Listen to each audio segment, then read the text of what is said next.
Let's turn to Chris Wallace now, anchor of Fox News Sunday. Where do we go with this story, and where does it go from here, Chris?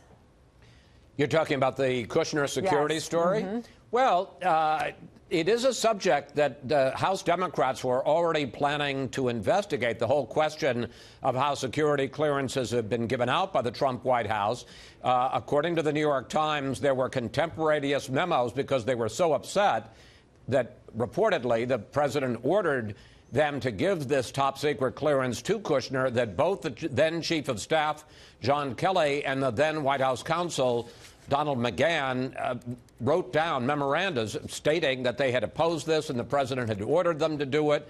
And I would think that there's probably a congressional subpoena in their future, probably in the House Oversight Committee, much like Michael Cohen, to testify as to whether or not it's true.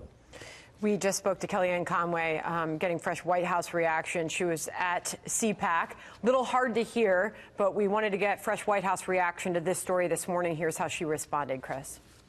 We don't discuss security clearances. I'm not even going to discuss my own. But I will tell you that the president has the absolute right to do what was described, but we're not going to discuss that. I will tell you, as these stories are breaking, Jared Kushner was over in the Middle East working on behalf of the president, on behalf of this country.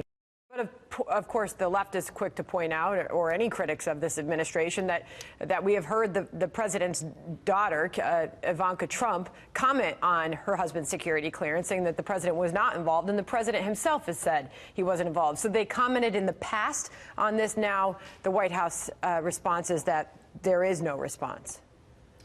I would have to call what Kellyanne Conway said there a classic non-denial denial. When she says we don't talk about this, as you point out quite rightly, Sandra, they have talked about it in the past. If it were false, if in fact the president hadn't been involved, I can't imagine they wouldn't say that. They have no qualms about saying when news is fake, when reporting they think is inaccurate. They're not saying that about this story, so I think that speaks for itself. Meanwhile, moving on to North Korea and the words of the president when there, saying that he takes Kim Jong-un at his word over not knowing at the time about the treatment of Otto Warmbier. We also asked Kellyanne Conway about the latest statement from the family. She responded after just talking to the president with this. Well, respectfully, Senator Graham doesn't know that, and I'm telling you what the president just told me, because that's where I work. And the president said that, of course, he agrees with the Warmbier family. North Korea is responsible for the death of their son. He's always said that will not change. What he believes Chairman Kim to have said is that he was not aware of what had happened to Otto Warmbier when it happened. I'm relaying to you what Chairman... The White House sticking by the president's words, that he's taken Kim Jong-un at his word, that he didn't know at the time, but does indeed hold North Korea responsible for Otto Warmbier's death. This strikes me as just a completely unforced error by the president and the White House. Why, on an issue like this, there's no question that Otto Warmbier was brutally tortured, basically killed by the North Koreans. Why on earth would you side with Kim Jong-un over the Warmbier family in the sense of outrage? I mean, first of all, there's a real question whether the captivity and the incarceration of an American is something that the dictator of North Korea wouldn't know about.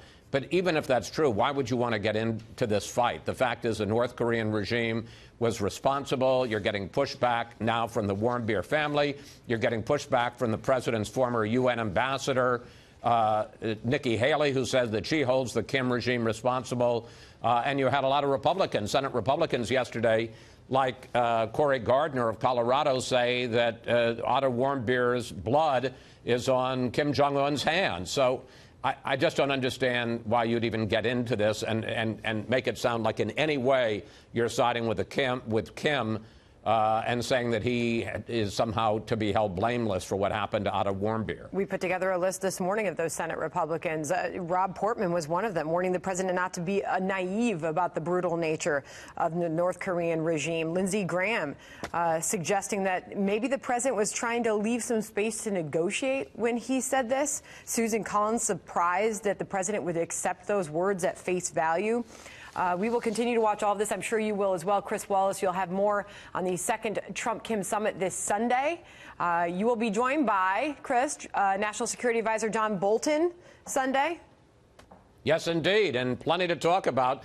North Korea, and we'll obviously ask him also about the warm beer controversy, what's going on in Venezuela, Afghanistan, possibility of a peace deal there. Lots to talk about with the National Security Advisor. He was on the ground in North Korea. And of course, the big question is, despite the issue as to the terms of how it broke down, where do we go from here? Are negotiations basically over, or is there possibility of future progress? Because at this point, Kim Jong-un has his entire nuclear arsenal, no testing, but he has kept the arsenal that the president was so upset about, with no sign that he's going to give it up. We'll be watching it all this weekend. Fox News Sunday. Chris Wallace, thank you. You bet, Sandra.